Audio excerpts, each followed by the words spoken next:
강조하는 분들은 좀 피해야 되겠죠, 아무래도. 그렇죠. 가장 좋은 게 시간적인 거. 뭐 이거가 있냐 없냐 뭐 그 정도를 보는 거니까.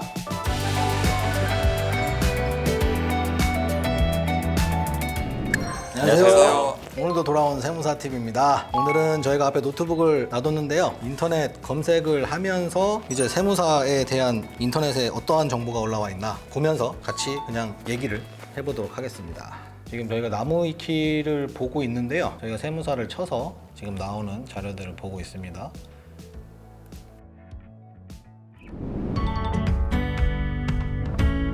세무사의 의미가 나와 있네요. 세무사의 의미 한번 유원재 세무사께서 읽어주시죠.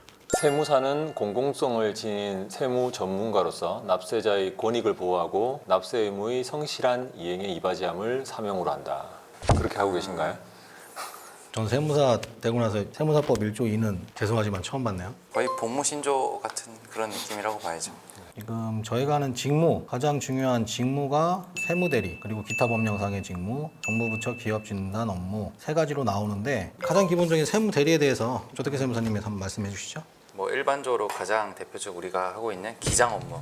기장 업무의 부대 업무로서 세무 조정, 세무조정 계산 작성, 그리고 뭐 조세에 관한 상담, 자문 뭐 이런 것들이 있고요. 그리고 나머지는 일반적으로 우리가 많이 하는 성실 신고 확인 업무 뭐 이런 것들이 있을 거고요.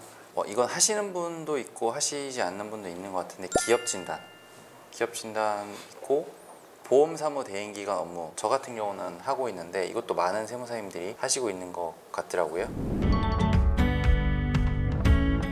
다음에 저희 위상, 수만 개의 규정 중에서 이득이 될 수 있는 규정을 찾아내서 의뢰인을 징세로부터 가능한 선에서 회피할 수 있도록 돕는 것이 세무사의 주된 업무이다. 회피라는 단어는 좀 아닌 것 같고. 네, 그렇죠.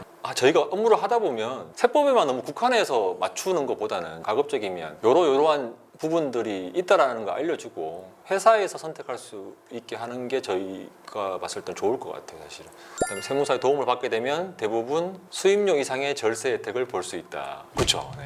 이건 무조건 맞다고 해야죠. 맞다고 해야죠. 세무사를 이용하려는 고객은 세무사가 절세의 범위에서만 이야기하는지를 잘 살펴보아야 한다. 정상적인 세무사들은 어디까지나 법대로 세금을 아낀다고 이야기하는 선에서 끝이지만 세금을 아예 없다시피 만들어 주겠다고 호언장담하는 세무사는 매우 위험하다.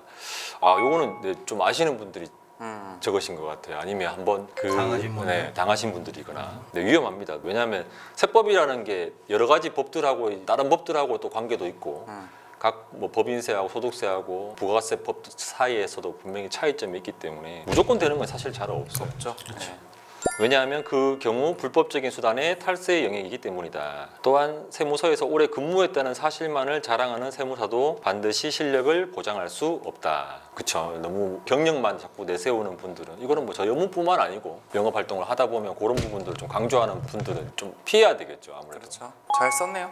보니까. 네. 그다음에 화려함을 자랑하는 세무사보다 성실하고 실제로 자기 일을 잘 도와줄 수 있는 사람을 선택하는 현명함이 필요하다. 이 부분은 진짜 좋은 것 같아요. 좋은 세무사를 고를 때 이걸 그대로 따서 참조하시면 좋은 세무사하고 같이 일을 할 수 있을 것 같아요. 뭐 자격증을 취득하려면 당연히 나라에서 정한 시험을 봐야 되는데 시험에 대한 얘기를 잠깐 해보겠습니다. 일단 저희가 시험이 1차, 2차로 나뉘어지죠. 1차는 객관식, 2차는 주관식. 1차는 객관식으로 과목당 40문제, 각 100점씩, 그리고 평균 60점에 40점 미만인 과목이 있으면 이게 꽈락인 거죠. 40점 미만인 과목이 있으면. 그래서 40점 미만인 과목이 한 개라도 있으면 평균이 뭐 한 80점 돼도 탈락하시는 거고 41점인데 다 40점 넘었다 합격하시는 거고 재정학이랑 세법을 따로 보고 회계 따로 보고 이 상법 이렇게 해서 4교시로 봤던 것 같은데 지금은 이제 2교시로 해서 시간이 더 길어졌겠죠. 요즘은 행정소송법을 선택하는 추세라네요. 저 같으면 상법을 선택할 것 같은데 제일 실무적으로 봤을 때는 상법을 제일 많이 쓰죠. 민법, 행정소송법도 다 도움되지만 회사법은 반드시 아셔야 돼요. 우리가 흔히 하는 컨설팅 업무들을 많이 할 때 상법이 굉장히 많이 필요로 합니다. 상법을 많이 잘 알면은 컨설팅 업무 하는 데 있어서 많은 도움이 될 겁니다. 세무사 시험은 2차죠. 회계학 1부, 회계학 2부, 세법학 1부, 세법학 2부로 나뉘어지는 세무사 2차 주관식 시험. 이때 기억나시나요? 이게 참 1차는 기억 하나도 안 나는데 2차는 이게 서술형이에요. 저도 이게 문제가 그대로 기억나네요. 세법학의 그때 제 기억으로는 증여에 대한 뭐 그런 게 나왔는데 저가 양도 뭐 그래가지고 복잡한 부분이라서 혹시나 이 공부하시는 분들도 좀 지엽적인 부분들도 기본적인 내용은 알고 계셔야 돼요. 디테일하긴 아니더라도 법의 취지나 개요나 그런 부분을 적을 수 있는데 저도 그 부분이 좀 어려워가지고 처음에 넘겼다가 그 문제가 나왔을 때 기본적인 것만 작성을 했었거든요. 아마 세법학도 저는 거의 뭐 과락을 조금 넘겼을 거예요. 그때도 제 기억으로는 그거 안 썼으면 틀렸을 겁니다. 그러니까 공부하시는 분들도 이건 안 나올 거야 그렇게 하지 마시고 좀 지엽적인 부분들은 기본적인 그 부분들 공부하시면 될 것 같아요. 그리고 시험이라는 게 100점 맞는 거를 목표로 하는 거가 아니기 때문에 전략적으로 좀 접근하시면 합격하는 데 도움 많이 되실 것 같아요. 자격증이라는 게 그런 것 같아요. 꼭 점수가 중요한 게 아니라 뭐 이거가 있냐 없냐 뭐 그 정도를 보는 거니까 저도 직원들 면접 볼 때 점수 같은 거는 전혀 개의치 않고 그냥 있냐 없냐 뭐 그 정도만 보기 그게 때문에 관련이 되면 아마 그 운전면허증 100점 맞은 사람들 사고 안 나야죠. 그죠? 그렇죠. 그리고 이제 저희들의 시험 난이도, 그럼 세무사 시험 뭐 어렵다고 하는데 난이도가 도대체 어느 정도냐? 지금 여기 나무위키에 나와 있는 거는 2013년도 기준인데 조세 전문가라는 위상에 걸맞게 1차 객관식 시험에서의 세법학 개론과 2차 논술형 시험에서 세무회계와 세법학의 난이도는 회계사와 비슷하거나 약간 더 어렵다. 맞는 것 같네요. 세법학 개론의 경우 40문제를 40분 안에 풀고 마킹해야 하므로 시간이 굉장히 빠듯하며 법소부와 국기법의 국조, 국징, 조처법 같은 절차법이 포함되어 객관식 세법 중 가장 넓은 시험 범위를 자랑한다. 그리고 세무회계의 경우 일명 통문제로 나오기에 90분 안에 전수로 풀기는 불가능하다. 심지어 강사들 본인도 시간 안에 못 푼다고 말할 정도. 수험을 위해서 세무사, 사법시험, 변호사 시험 기출문제들을 전부 배우게 된다. 회사법 할 때 네, 변호사 기출 문제 맞아요, 하긴 맞아요, 했네요. 네. 맞아요.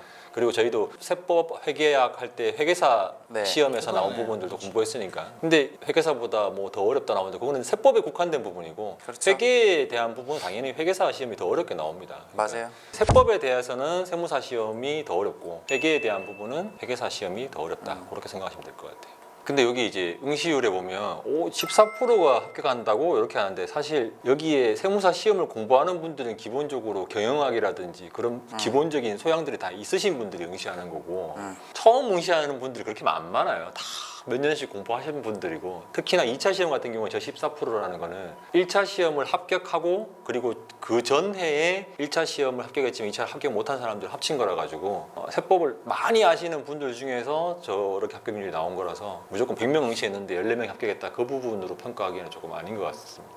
그리고 회계사 2차 시험이랑 차이점이라고 하면은 회계사 시험 같은 경우는 부분 합격 제도가 있거든요. 회계사 같은 경우는 2차 시험 총 5과목을 봐서 합격을 해야 되는데 2년에 걸쳐서 5과목을 붙으면 되는 구조가 특징인 반면 세무사 시험 같은 경우는 부분 합격 제도가 없기 때문에 한 번에 다 평균 점수가 커트라인을 넘어야 된다. 그래야 합격을 한다. 이게 뭐 좀 회계사 시험이랑 좀 다른 부분이 될 수 있겠네요.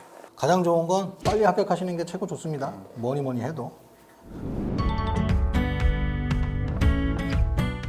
그리고 이제 우리가 합격을 했어요. 그 이후에 등록은 어떤 절차로 등록이 되시는지 간단하게 보면 한국세무사회에 가입을 해서 회원이 돼야 되고 제가 수습 교육을 받죠. 그렇죠. 지금 기본교육 1개월, 특별교육 5개월에서 반년, 6개월 정도 수습세무사 실무교육을 받은 후에 등록할 수 있는 기본 요건이 된다고 보시면 되고 6개월 수습기간 지나고 나서 바로 개업을 하시는 분들도 있었고 근무로 전환해서 또 일을 한 2, 3년 더 배우다가 개업하시는 분들도 있었고 천차만별이긴 한데 이때가 제일 좋을 때죠. 이제 수습 세무사 하기 전까지 점점점 이제 현실을 깨닫게 되는 거죠. 이제 처음에는 맞습니다. 네, 힘이 좀 들어가다가 힘이 좀 빠지다가 수습 세무사 참 중요한 것 같아요. 이제 시작을 어디에서 하느냐.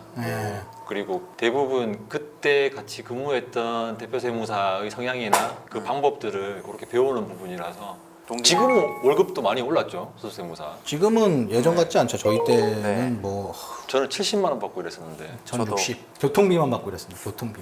6개월. 요즘은 그렇게 주면 큰일 나죠. 저희들은 지금 진로를 보면 다 개업한 개업 세무사인데 개업만이 아니라 다른 진로도 있죠. 취업을 하는 케이스들도 많이 있고요. 특히 특히 뭐 연령대가 조금 젊은 20대 합격을 하신 세무사님들 같은 경우는 스펙용 자격증으로 많이 활용하시는 분도 계시고, 뭐 그게 아니라고 하면은 또 다른 공무원 시험이나 이런 쪽에 가산점을 얻기 위해서 활용하시는 분도 계시고. 보시면 합격 후에는 세무법인이나 개인 세무사 사무소에 입사하여 3에서 5년간 커리어를 쌓은 후 대부분 개업하게 된다. 네. 그게 제 코스죠, 제 코스. 네. 그렇죠. 일부는 계속 근무 세무사로 남아 일하는 케이스도 있지만 잘 안 해요. 이제.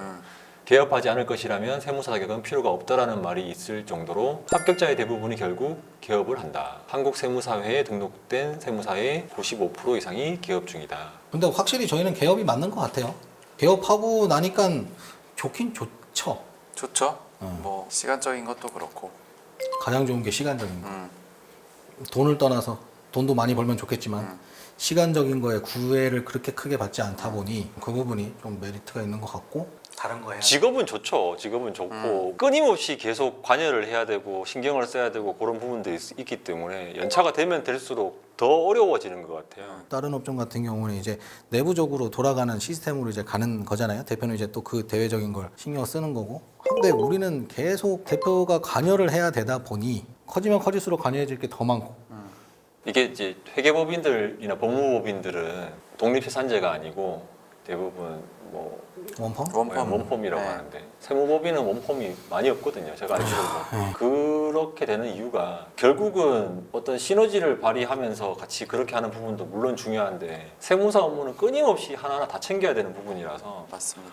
저도 너무 같이 하고 싶지만 과연 같이 했을 때 그런 성향이라든지 그런 서비스의 질이라든지 그런 부분들이 획일화되지 않잖아요. 대부분. 그런 부분들 잘 해결해야 될 것 같아요. 이 부분도. 세무법인도 너무 독립재산제 부분뿐만 아니고 환경이라든지 이런 전문가로서 서로 협업하는 부분들을 잘 맞춰가지고 시스템상으로 회계법인이나 법무법인처럼 뭐 빅4, 빅3 이렇게 좀 나와야 되겠죠. 그래야지 지금 합격하는 세무사들도 그렇고 저희도 좀 더 높은 서비스를 제공할 수 있지 않을까. 대한민국 공인회계사와의 관계 요점만. 일부 공인회계사가 세무사는 공인회계사의 업무 범위 중 세무 업무만을 전담할 인력을 확보하기 위하여 생긴 자격증이라고 주장하기도 하나 이 내용은 개인적이고 일반적인 주장일 뿐이다. 이건 좀 아니지. 득보와 가치도 없는 내용인 것 같고. 사실 저희끼리는 아무래도 뭐 공인회계사가 제일 많겠죠. 아는 사람들 중에 주변에는 같이 맞습니다. 공부도 했었고 하겠지만 저희끼리는 사실 그냥 다 힘들다고 서로 다 사업을 하는 사람들이라고 생각하니까 그런 부분인데 외부에서 봤을 때 뭐 누가 더 어렵니 뭐 누가 돈을 더 잘 버니 그런 부분이 참 궁금하신 것 같은데 제가 봤을 때는 뭐 중국집이 잘 되냐 뭐 네. 경양식이 잘 되냐 뭐 그 잘 되는 데가 잘 되겠죠 사실은. 똑똑한 놈이 잘 벌겠죠. 그쵸? 네.